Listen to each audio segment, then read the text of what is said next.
মাত্র ১৩৫০ টাকায় আপনিও চাইলে ঘুরে আসতে পারেন আপনার পরিবার অথবা ফ্রেন্ডসদের সাথে একটি সুন্দর জায়গায়। এই তীব্র গরমের শহরের কোলাহল থেকে কিছুটা স্বস্তি পেতে এবং পরিবার পরিজনের সকলকে নিয়ে ঘুরতে যেতে যদি আপনিও চান, তবে এটি হলো আপনার জন্য একটি পারফেক্ট স্পট। ঈদের পর আসলে ঢাকা শহরে এত বেশি গরম বেড়ে যায়, সবাই অস্থির হয়ে উঠেছিলাম যে কোথাও আসলে ঘুরতে যাওয়া উচিত যেখানে খুব সুন্দর একটা সুইমিং পুল থাকবে।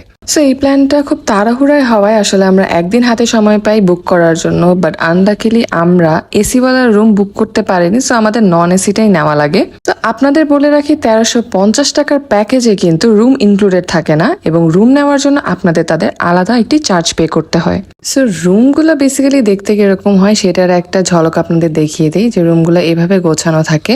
কিন্তু হ্যাঁ, নন এসির চেয়ে এসি রুমগুলো বেশি গুছানো থাকে, কিন্তু নন এসি রুমগুলো একটু আমার কাছে নোংরা লেগেছে। সো আপনারা যদি এসি রুম বুক করতে চান তবে পড়বে ৫,০০০ টাকা, আর নন এসি রুমের জন্য পড়বে ৪,০০০ টাকা।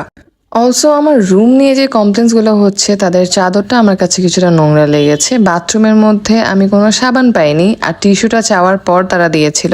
সো এসব ব্যাপারে আসলে তারা যদি একটু খেয়াল রাখে তো আই গেস তাদের যে কাস্টমার সার্ভিসটা সেটা আরো ভালো হবে। আদারওয়াইজ আমার কাছে অনেক ভালো লেগেছে এটা।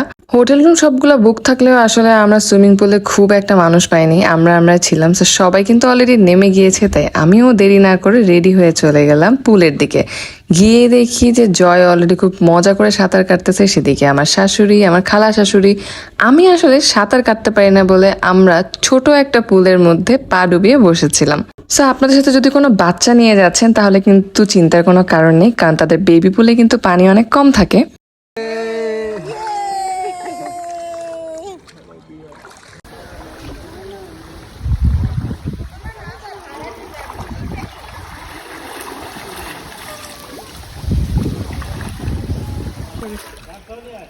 আমি একটা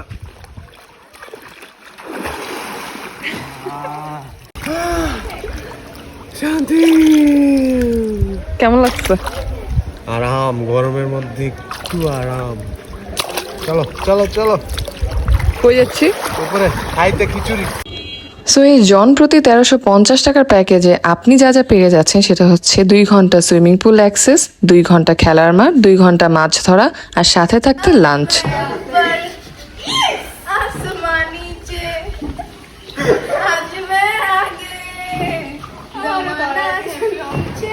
সুইমিং পুল থেকে উঠে চাইলে আপনি জয়ের মতো কিন্তু আপনার ক্লোরিন ওয়াটারগুলো ওয়াশ করে নিতে পারেন নিচেই। এছাড়া আপনি উপরে এসেও ওয়াশরুমে ওয়াশ করে ফেলতে পারেন।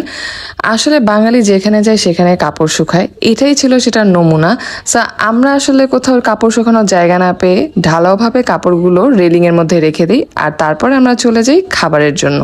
ওই দিনের ফুডটা আমার খাওয়া one of the best food ছিল। সো সেখানে ভাত আর খিচুড়ির দুইটাই অপশন ছিল। সো অনেকে নিয়েছিলাম ভাত, আবার অনেকে নিয়েছিলাম খিচুড়ি। আমার বেসিক্যালি অনেক খিচুড়ি খেতে ইচ্ছা করছিল। প্যাকেজের মধ্যে আপনি চাইলে চিকেন, বিফ অথবা মাছের মধ্যে একটি চুজ করতে পারেন। সাথে থাকবে ডাল, সবজি, ভর্তা। আর আমার কাছে চিকেনের পোর্শনটা অনেক বেশি লেগেছিল। প্রত্যেক পার্সনের জন্য বড় বড় ৩ সাইজের চিকেন আমি পেয়েছি। সাথে ছিল ডিম, সবজি, অনেক বেশি মজা ছিল। আর চাটনিটা কিন্তু আমার কাছে সবচেয়ে বেশি ভালো লেগেছে। খাবারটা যে ফ্রেশ ছিল এটা কিন্তু খেয়েই বুঝতে পেরেছিলাম। সো আপনারা কিন্তু চাইলে আপনাদের মেনুটাকে কাস্টমাইজ করে নিতে পারেন। আপনি চাইলে মাছ অথবা গরুর মাংস নিতে পারেন। খাবার পরে আসলে টক মিষ্টি দই খেতে খুবই মজা লাগছিল, আসলে খুব আরাম লাগছিল, কারণ ওই দিন অনেক গরম ছিল। আমার মতো যারা বাগান বিলাস প্রেমী তাদের জন্যই কিন্তু এই জায়গাটা। আপনারা যারা খুব সুন্দর সুন্দর ছবি তুলতে পছন্দ করেন তাদের জন্য কিন্তু এখানে অনেক সুন্দর সুন্দর স্পট রয়েছে। সো তাদের কিন্তু আরেকটি ডে লং প্যাকেজ রয়েছে যেখানে কিন্তু নাস্তাটা ইনক্লুডেড থাকবে এবং সময়টাও বেশি থাকবে। সো আমরা ওটা নেইনি, কারণ আমরা তার আগে ব্যাক করেছিলাম। সেখানে কিন্তু খুব সুন্দর একটি খেলার মাঠ রয়েছে। যারা পিকনিক করতে চান অথবা ফ্যামিলি নিয়ে সারাদিন আসতে চান তাদের জন্য কিন্তু এখানে খুব সুন্দর সুন্দর অ্যাক্টিভিটিস রয়েছে। সো আমি আর জয় মিলে অনেকক্ষণ দোলনায় বসে বসে দুলছিলাম, কারণ তখন অনেক সুন্দর বাতাস বইছিল। আর ওখানে কিন্তু গেলে আপনি দেখতে পারবেন যে অনেক সুন্দর সুন্দর বিড়াল রয়েছে। আমি কিন্তু আগের ক্লিপেও দেখেছি যে একটা বিড়াল আমি দেখেছিলাম।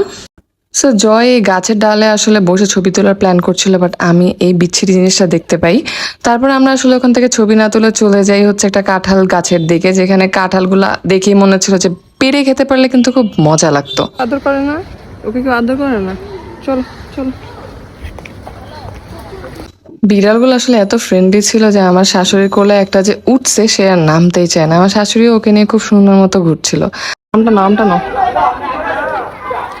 আম চলে আয় আম। আসে না। জয় তো আমাকে আম পেড়ে দিতে ব্যর্থ হলো, কিন্তু আপনারা চাইলে আপনার দিনটা কিন্তু অনেক সুন্দরভাবে কাটাতে পারেন যদি আপনারা এখানে যান। ব্লগ শেষ করার আগে আপনাদের বলে দেই, এটা ছিল MJ হলিডে রিসর্ট, যেটা হচ্ছে ইছাপুর সিরাজিতি খান মুন্সিগঞ্জের দিকে। আপনিও যদি চান আপনার একটি সুন্দর দিন স্পেন্ড করতে, তবে চলে যেতে পারেন আজই। সো আজকের ব্লগ এই পর্যন্তই। ভালো লাগলে শেয়ার করবেন। আল্লাহ হাফেজ।